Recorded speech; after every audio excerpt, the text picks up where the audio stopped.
I am Crystal Gamradt, and I have been an archivist here for 19 years. I have worked for the university for 25. And in those 19 years here in the archives, I have learned a lot about SDSU history and Hobo Day, probably more than one will ever need to know, but I know it. Recently, I've had the pleasure of scanning all of the SDSU Hobo Day photos that the university has accumulated over the years and making them available online. We have over 5,700 images on the line right now, and hopefully we're going to be getting a whole bunch more here next couple days. So before I do get started with my presentation, I just want to make a little warning that this history of Hobo Day does span over 11 decades. In the early years of Hobo Day, some of the practices they had may be considered today offensive. And I just want to warn some people about some of those things. We're not here to condone or promote any of these practices, but we're just here to present them. So without further ado, Hobo Day is the homecoming celebration for South Dakota State University, has been for over 100 years. It has been billed as the biggest one-day event in the Dakotas. Alumni and students and jackrabbit enthusiasts from all over come to Brookings, South Dakota to celebrate a weekend of football and fun and memories. So Hobo Day's roots can be traced back to November 1907, when students, wearing their nightshirts, marched through the streets of Brookings. That fall, SDSC was to play a game with Dakota Wesleyan at a home game here in Brookings. And the students were very, very hungry for a win, and they wanted to stir up some enthusiasm for the game. So they decided on a nightshirt parade, where the men would dress in their nightshirts and the women would dress in sheets. The 1909 Jackrabbit yearbook describes this event. It was the eve of the game with Dakota Wesleyan, and in order to stir up some enthusiasm among students and some of the dormant members of town in the college, the people of Brookings, they decided on a nightshirt parade. This was a certainly queer-looking aggregation, nightshirts of every description. Branches were stripped from the trees in the grove to make a roaring bonfire. Songs and speeches were rendered in a fitting manner, and one after another the college yells were given. As the fire began to die down, torches were prepared, and a line of march was formed. And, headed by the band, they started for the city. Arriving downtown, they gently removed from the Opera House any lukewarm students and made them don nightshirts and get in line. A grand march was enacted on Main Street, and the noise shook the buildings. I imagine it was quite a sight seeing hundreds of students marching through the streets of Brookings in their pajamas. The students continued this tradition every year until 1911. It was then that the college decided that it was undignified and unladylike for women to dress up in sheets and wander the streets. So as a result, the nightshirt parade had ended. A new tradition was needed, but what? A group of students, Roy Nord, R. Adams Dutcher, Ben Shaphorst, and Harry Rilling, took it upon themselves to look for the possibilities for a substitute. Ultimately, it was Dutcher who brought the Hobo Day concept to the Brookings campus. He had seen a Hobo Day celebration at the University of Missouri. The event failed there because too many actual hobos turned out for the event, and it scared off the college students. So the students at SDSU thought that the Hobo Day concept would work here if they took some proper precautions. Mass meetings were held and rules were adopted to govern the day's proceedings. Rules about shaving and dressing in the appropriate attire were among them. For instance, any man who shaved after Monday morning of Hobo Week was voted into the Bull Moose Club. Classes after 10 a.m. were canceled. Students who did attend the first two classes had to wear the appropriate costumes. Here we have U.S. Congressman Ben Rifle, who was a student here in the 30s. He was dressed as a hobo. And then we have a hobo here by the name of Charles Halloran, and he won the first prize for hobo in 1928. And the girls were to dress as fair Indian maidens. The morning of November 2nd, 1912, the hobos and Indian maidens met in the campus chapel, and then they marched for the train depot to meet the Yankton football team. Bandmaster Carl Christensen's hobo band led the way. Close behind was a hobo flag of peace. This was 4 bandana handkerchiefs sewn together and tied to a fishing pole. This motley procession marched downtown to Kendall's Corner at 4th and Main, and the band performed there. From there, a rush was made for the meat markets, the bakeries, the grocery stores, and some Brookings homes to gather items for their hobo day meals. Here's a couple of students bumming their items for their stew from a Brookings resident. The students then walked to the jungles of the college grove to prepare their hobo dinner. With the assistance of town law enforcement, who promptly took care of any unlooked-for visitors, the new homecoming celebration was a huge success. The marching from campus to the train depot soon developed into a parade, complete with marching bands, parade floats, and dignitaries. The parade is led by a Grand Marshal, who is a notable alumni or a dignitary selected by the Grand Poobah, who is the chairman of the Hobo Day Committee. In 1960, Carl Christensen, known as Christie, the bandmaster, was the Grand Marshal. And in 2004, Jerry Lohr was the Grand Marshal. Dignitaries are also a part of the parade. In 1963 is South Dakota Governor Archie Gamradt, and in 1971, Governor Richard Knipe. And here is Daphne Chaplin Searles, who was the first Hobo Day Queen in 1912. She was riding in the Hobo Day Parade in 1963. She was brought back many years and was known as the oldest living alum for many, many years. Floats are built by students to represent their classes. Here we have some class of 1950 float in the 1949 parade, and also the class of 1954, freshmen in the senior float. And here's a senior class float from 1954 and a junior class float from the 1958 parade. Students also built floats to represent student organizations.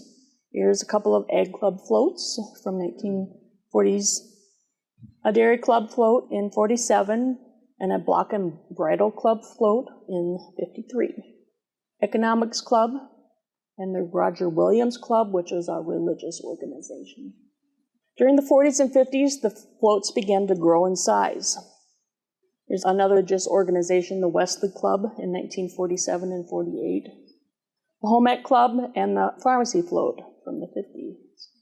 By the 1960s, the floats could be described as enormous and spectacular. Due to safety concerns and collapsing floats due to their enormous size, floats began to be built smaller into more manageable portions by the 1970s.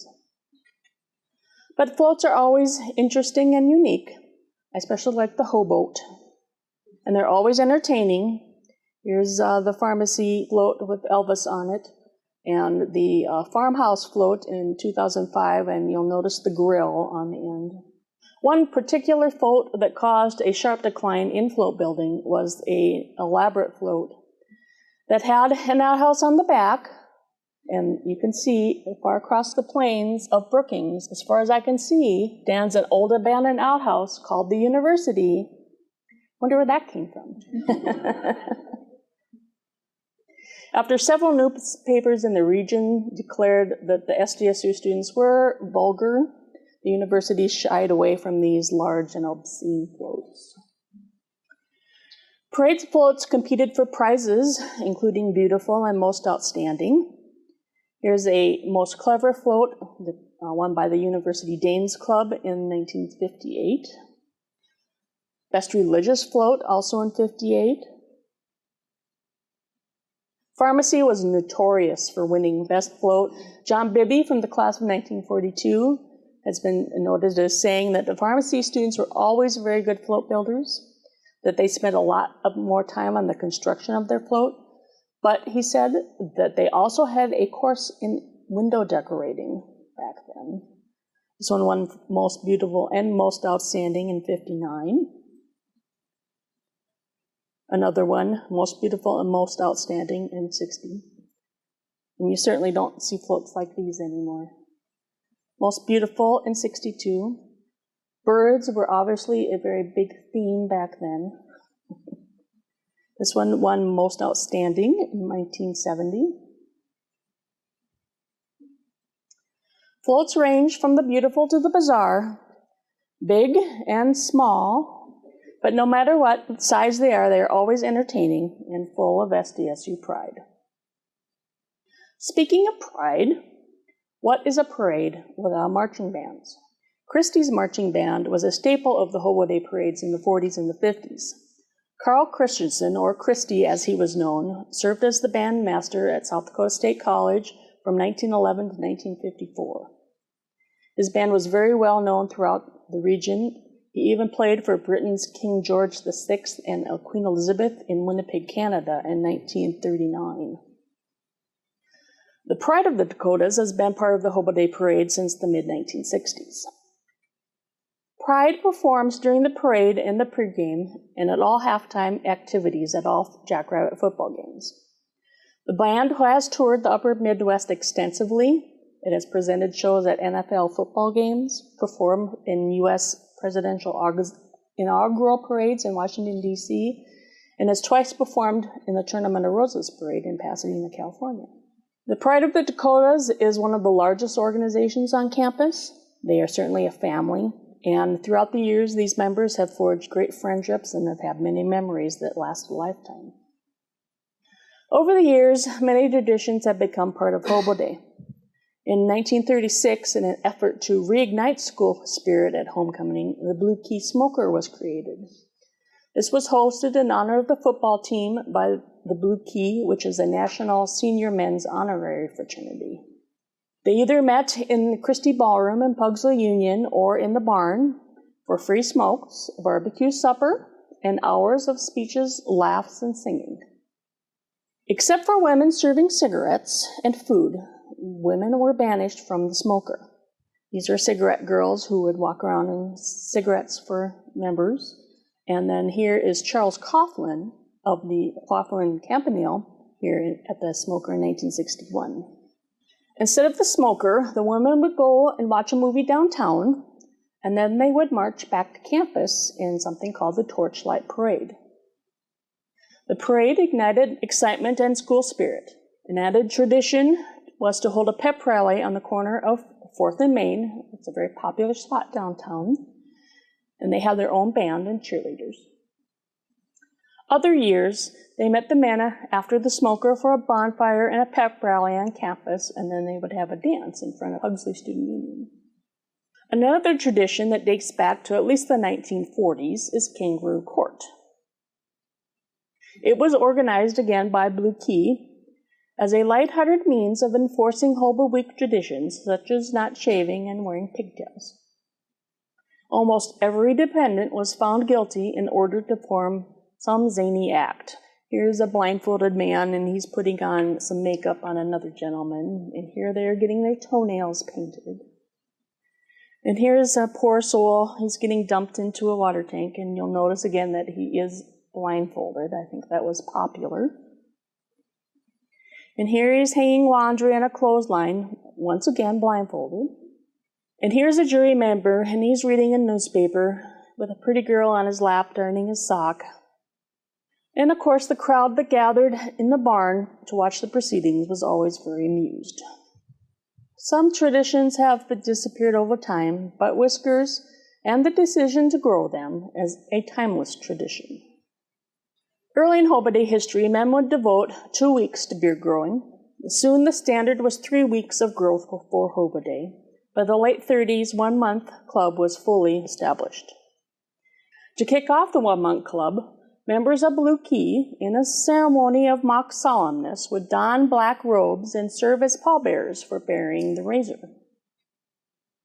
An 8-foot-long replica of a straight-edge razor was brought onto the football field in a procession that was led by the bumblebee. The event took place at halftime at a football game 1 month before Hobo Day, and included a recitation of the razor rules. Some of these rules were Natural growth of beards were not to be hampered or disfigured by trimming in any way. Men who deemed it necessary to shave had to apply for a shaving permit by the Board of Regulation, which met from 12:30 to 1 o'clock every day in the Pugsley Union. All violators of these regulations were subject to action by the Kangaroo Court, and a full proceedings of the court would be published in the Collegian. Judging of the beards was taken very seriously. Here she's measuring his beard, and this guy has got a magnifying glass. I think he's probably looking for his beard. And of course, pigtails were also very carefully inspected. Prizes, of course, were given to the winners.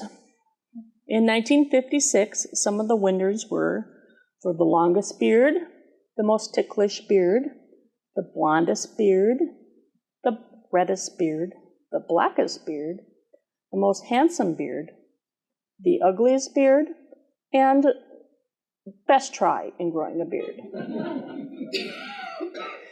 Prizes for the pigtails were longest pigtails, shortest braided pigtails, most pigtails, cutest pigtails, and decorative pigtails. Over the years, other Hobo Day week activities have come and gone. A tradition that most likely grew out of the first Hobo Day in 1912 was the eating of bum stew. This event was held each year on campus, on the campus green by Sylvan Theater and in the shadow of the campanile. And bum stew was usually served in coffee tins. Another tradition was the Hanson Hall bed races. Students would use their bed frames from their dorm rooms, and they would add wheels and a steering wheel, and then they would race it all over campus. Bum Olympics is another activity that occurred. Teams from various campus organizations and residence halls would compete in a variety of hobo activities. Of course, faculty and staff always get in on the fun during Hobo Week. Here's President Briggs in 72 and President Wagner in 92, dressed up as bums. Of course, the character that most personifies the spirit of Hobo Day is Worry Will. Worry Will, who was originally called Worry Willie, got a start as a caricature drawn on the wall of the Jungle Cafeteria in Pugsley Union in 1941. In 1950, the Brookings Chamber of Commerce asked the State College president, Fred Leimbach, for a show of support for a commercial airline service that was going to start at the New Brookings Airport. Walt Conahan, who was then the Collegian editor, joined Leimbach and other dignitaries for a short airplane flight to Huron for a brief welcoming ceremony for that community. Conahan then changed into Worry Will's costume and boarded the plane and then departed back for Brookings.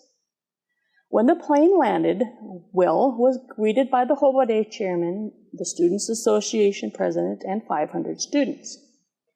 Worry Will then jumped into the bummobile and was driven around Brookings, followed by about 30 cars, and was led by a police escort. Worry Will has returned to campus every year since 1950. He is chosen by the Grand Poobah with input from the Alumni Association. The person portraying Worry Will is usually served on the Hobo Day committee or has dedicated immense amount of time and effort to the Hobo Day tradition. He remains anonymous until he is revealed at halftime of the Hobo Day football game. Worry Will truly embodies the Hobo Day spirit and is an outstanding advocate for the biggest one-day event in the Dakotas. There has always been some type of female character since the early days of Hobo Day. Samantha Jane was part of Hobo Day in 1912. She was a character who came from Chicago, and she flirted with all of the hobos in an effort to gain the right to vote for women. But unfortunately, she was lost to history. Dressed in ragged hippie hobo wear, Dirty Lil became part of the Hobo Day tradition in 1976. Dirty Lil's character was derived from a drinking song that the committee had found in a book of songs that they sang at gatherings. The song went like this: Dirty Lil, lives on top of Garbage Hill. Never took a bath, never will. Then you're supposed to clear your throat and spit. Dirty Lil. I'm not going to do that. Each year, the Hobo Day committee chooses an alumnus to play the role of Dirty Lil, and she is selected from prominent graduates and is usually served on the Hobo Day Committee. Each year, the Hobo Day Committee chooses an alumnus to play the role of Dirty Lil, and she is selected from prominent graduates and is usually served on the Hobo Day Committee. Dirty Lil and Weary Will are now immortalized in bronze statues on the north side of the University Student Union on the campus. The Bummobile is also a very iconic part of Hobo Day. Fred Weigel, a Flandreau farmer, donated his 1912 Ford Model T in 1938. For decades, it has led the Hobo Day Parade. Over the years, it has given many rides to dignitaries, including some politicians. Among them are Senator George McGovern on the left, he's in the back. And on the right is Congressman Ben Rifle, who was an alum, and Governor Niels Bohr. And of course, U.S. President Dwight D. Eisenhower rode in the Bummobile. He came to Brookings in 1952 while he was campaigning for president. He was asked if he'd like to hop in the Bummobile, and he did. Contrary to popular belief, however, he was not part of a Hobo Day Parade. The Bummobile has had a few bumps over the years. Its brakes gave out once. It caught fire one year. It even lost a wheel while going down Madera Avenue. And in 2006, it had to be pushed throughout the entire parade route. It was in dire need of help. In 2008, electrical engineering graduate Harold Hobach, he graduated in '43, he came to our rescue and offered to refurbish the Bummobile. And so the Bummobile made a trip to Harold's shop in Palo Alto, California, and he and his assistant fixed her right up.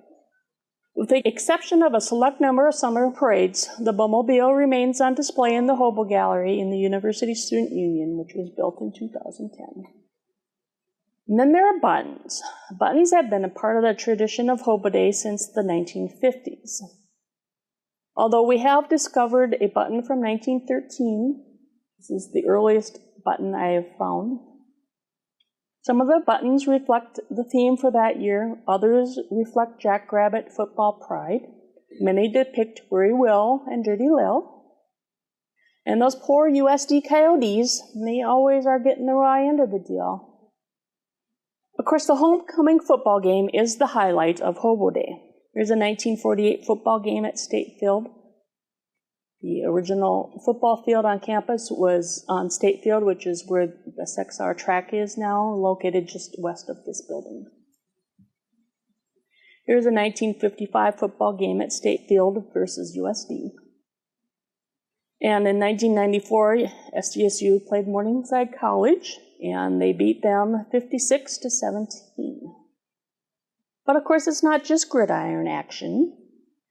It's the cheerleaders. And it's the mascots.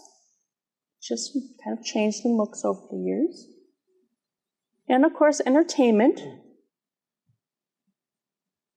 But mostly it's the fans who come, rain or shine, snow too.